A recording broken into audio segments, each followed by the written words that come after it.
Now on Denver 7 News, the top cop in Denver announces his retirement when Chief Paul Pazin plans to step down. We're finally getting a break from record high gas prices, how much longer we can expect prices to fall. And with more kids dealing with mental health challenges, more teachers are playing a role in spotting them now. The new training, they're getting to do that. Plus, Colorado's Attorney General wants to hold airlines accountable for consumer complaints. Why he says the federal government isn't doing enough.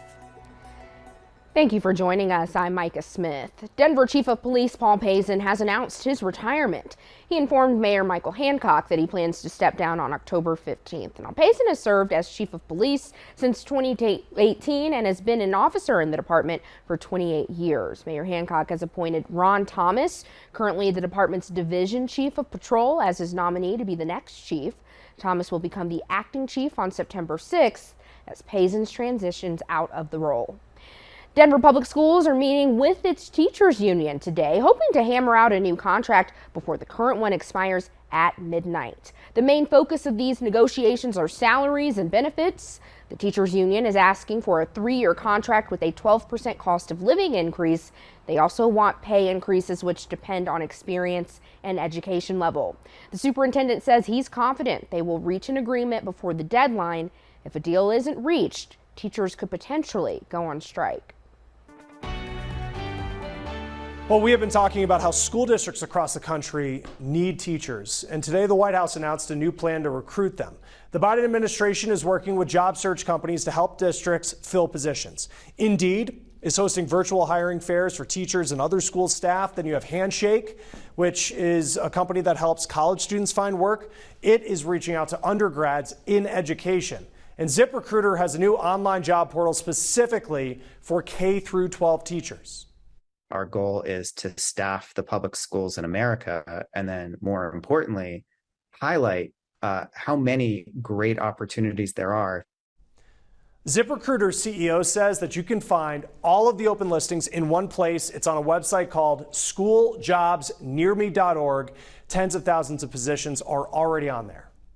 Whether you're a teacher, a substitute teacher, a special ed teacher, a member of a custodial staff, a member of a security team. If you have worked at a school previously, we're now making it easy and available to see all of the opportunities that are open at public schools across America. The White House is urging state and local leaders to use their American Rescue Plan money to pay teachers more and expand programs that prepare and support teachers, including apprenticeship programs. One of the 5 people accused of killing a woman in East Denver made his first court appearance today. Swab Bay is facing several charges, including murder, first-degree murder. He's one of the 4 people arrested for murdering Ma Kang. Kang was shot and killed by a stray bullet in East Denver back in July. Police say the men saw a car circling New Freedom Park that day and didn't think it belonged in the area. So they shot at the car, and police think one of those bullets hit Kang. They also believe the suspects have gang affiliation. Kang's death prompted a change to how Verizon routes 911 calls. Her family called for help, but it was routed to Aurora instead of Denver, which they believe delayed aid. Verizon says they will make changes to emergency call routing nationwide at the start of next year. Marcos Vallejos is expected to be formally charged today for murdering 22-year-old Angie Vega. Police say Vega was killed while getting ready to close up the NoCo nutrition store in Greeley on Friday. Arrest documents reveal Vallejos waited inside the store for about an hour before attacking her. Her body was found inside her car a few hours later, about a mile from the store. Colorado Attorney General Phil Weiser is calling on Congress to take action and hold airlines accountable. This is in response to the summer travel troubles at airports across the country. He led 38 state attorneys general in sending a letter to Congress. In it, Weiser says the U.S. Department of Transportation isn't doing enough to address consumer complaints. He suggests that the agency should rely more on state attorneys general to deal with these issues. Weiser also noted that his office received more consumer complaints about Frontier Airlines than any other company in 2020, more than 600 complaints in total. American, United, Delta, Southwest, and JetBlue all made different policy changes this week in response to all the backlash. For example, United will now offer meal vouchers for passengers delayed more than 3 hours. The previous threshold was 4 hours. And American Airlines will now offer hotel rooms for travelers who need to wait overnight. That's only if the cancellations are the fault of the airline. The FDA signed off on Pfizer and Moderna's updated COVID booster shots today. They're meant to target the most contagious Omicron subvariant. The agency's moving forward with the vaccines before they get the results of the last round of clinical testing. Some vaccine experts say that's not necessary to know whether the shot is safe and effective, and it's similar to the process they already use for the flu shot. The CDC will now review the vaccines and determine how they should be distributed, which is expected to happen tomorrow. Life expectancy in the U.S. has dropped yet again.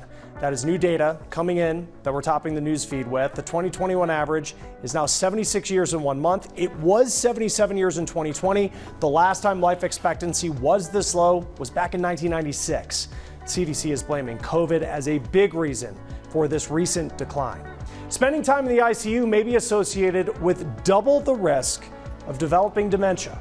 Rush University researchers say illnesses like COVID that put people in the ICU causes brain damage, and it also puts ICU patients at risk for developing other infections that can lead to brain damage.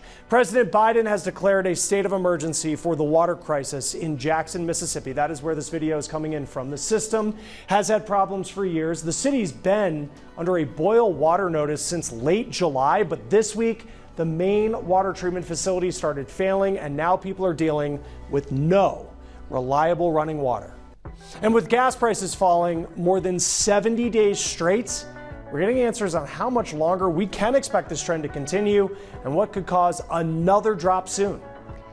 Plus, outdoor dining isn't going away anytime soon. Hear about the new 5-year program starting this week in Boulder next.